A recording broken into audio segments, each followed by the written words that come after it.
আসসালামু আলাইকুম ওয়া রাহমাতুল্লাহি ওয়া বারাকাতুহু। আউযু বিল্লাহি মিনাশ শাইতানির রাজিম। বিসমিল্লাহির রহমানির রহিম। আজকে আমরা ইনশাআল্লাহ পবিত্র কোরআনের যে বিষয়টা নিয়ে আলোচনা করব, বিষয়টি হলো আল্লাহর পথে ব্যয়ের গুরুত্ব। তো প্রথমে আমি পবিত্র কোরআনের সূরা আল ইমরান এর 134 নম্বর আয়াত অধ্যয়ন করছি এবং এর আলোকে এই বিষয়টির উপর যেই আরও কোরআন হাদিসের বাণী রয়েছে তা আলোচনা করবে ইনশাল্লাহ। বিসমিল্লাহির রহমানির রহিম। আল্লাযীনা ইউনফিকুনা ফিস-সাররাই ওয়াদ-দাররাই ওয়াল কাযিমিনাল গায়যা ওয়াল আফিনা আনিন নাসি আল্লাহু ইউহিব্বুল মুহসিনিন। যারা সচ্ছল ও অসচ্ছল সব অবস্থায় অর্থ সম্পদ ব্যয় করে এবং যারা ক্রোধ দমন করে ও অন্যের দোষ ত্রুটি মাফ করে দেয়, এই ধরনের সৎ লোকদের আল্লাহ অত্যন্ত ভালোবাসেন। তাহলে এখানে আজকে আমরা যে বিষয়টা নিয়ে জানতে চাচ্ছি সেটা কি, যারা সচ্ছল অসচ্ছল, আপনি সচ্ছল থাকেন বা অসচ্ছল থাকেন, আপনি আল্লাহর রাস্তায় যদি ব্যয় করেন, আল্লাহ কি করবে? আপনাকে অত্যন্ত ভালোবাসবেন। এখন আসেন আমরা একটু এই আয়াতের তাফসিরে যে কোরআন হাদিসের বাণীগুলো রয়েছে তা আমরা অধ্যয়ন করি এবং এটা কত গুরুত্বপূর্ণ দান করা আল্লাহর পথে তা জানি। যেমন মুসনাদে আহমদে রয়েছে, একটি লোক লাগাম বিশিষ্ট একটি উট দান করে। রাসূলুল্লাহ সাল্লাল্লাহু আলাইহি সাল্লাম বলেন, লোকটি কিয়ামতের দিন 7 কোটি লাগাম বিশিষ্ট উট প্রাপ্ত হবে। সুবহানাল্লাহ, একটা উট দিছে 7 কোটি। চিন্তা করেন তাহলে আল্লাহ রাস্তায় দান করলে কি পরিমাণ বরকত হয়, কি পরিমাণ বাড়ে। তারপর সূরা বাকারা 261 নম্বর আয়াতে আল্লাহ বলছেন, যারা নিজেদের ধন সম্পদ আল্লাহর পথে ব্যয় করে তাদের ব্যয়ের দৃষ্টান্ত হচ্ছে যেমন একটি শস্য বীজ বপন করা হয় এবং তা থেকে 60টি শীষ উৎপন্ন হয়, যার প্রত্যেকটি শীষে থাকে 100টি করে শস্য কণা। এভাবে আল্লাহ যাকে চান তার কাজে প্রাচুর্য দান করেন, তিনি মুক্ত হস্ত ও সর্বজ্ঞ।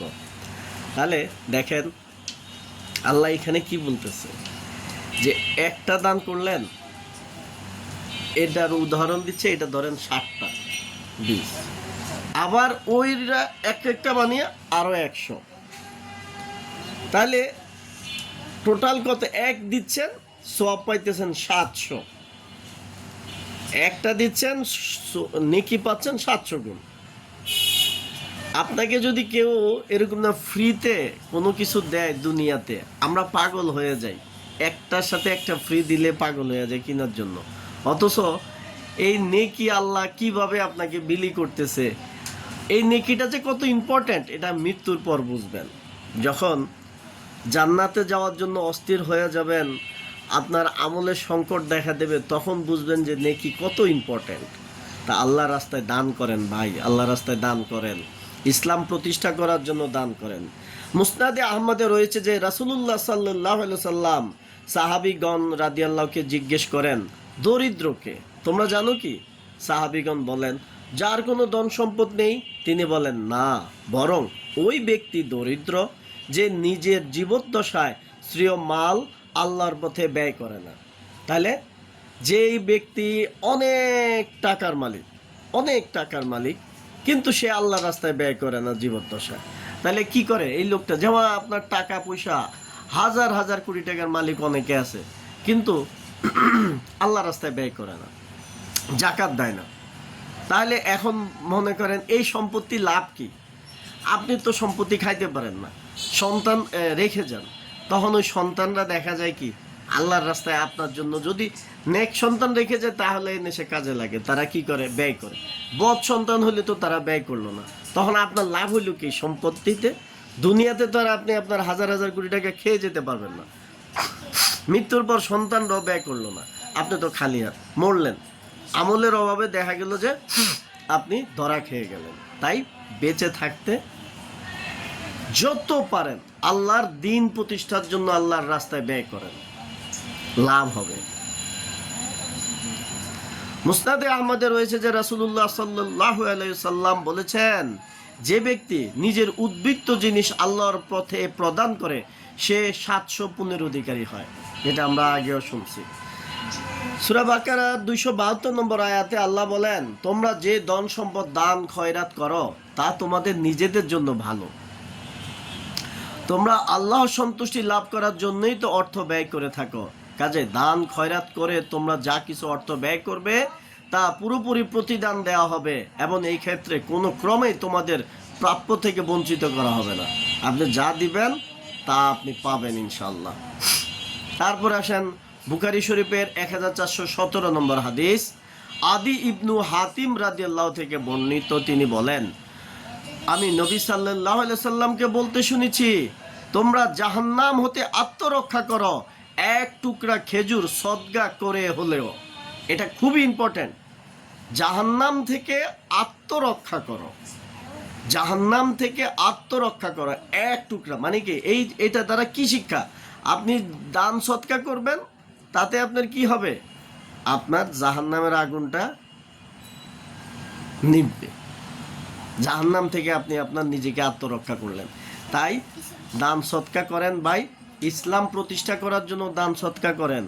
টাকা উপার্জন করছেন, ওই টাকা কি শিরকি আদর্শ প্রতিষ্ঠার জন্য ব্যয় করেন না, ইসলাম প্রতিষ্ঠার জন্য ব্যয় করেন। জাহান্নামের আগুন নিভে যাবে, জাহান্নামের আগুন নিভে যাবে। জাহান্নাম থেকে নিজেকে রক্ষা করতে পারবেন আল্লাহ রাস্তা ব্যয়ের মাধ্যমে।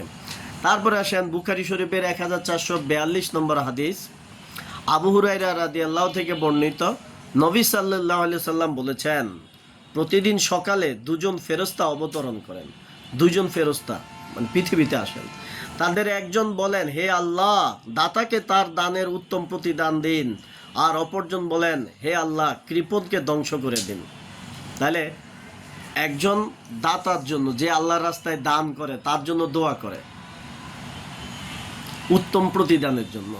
আর আপনি কৃপণতা করবেন, আপনার জন্য ধ্বংস প্রার্থনা করবে। তো ফেরেশতাদের দোয়া এটা তো আর মিস হয় না।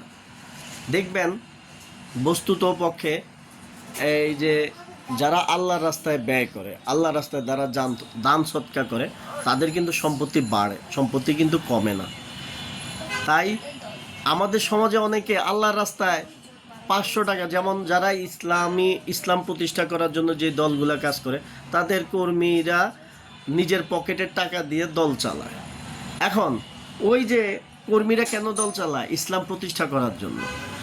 তো অনেক কর্মী দেখা যায় যে তার দলকে যে 500 টাকা, 10 টাকা, 20 টাকা, 50 টাকা দেয়, তারাও অনেকে মনে করে যে অনেক কিছু দিয়ে ফেলতেছে, অথচ তার মাসিক ইনকাম লাখ টাকা বা কয়েক হাজার টাকা।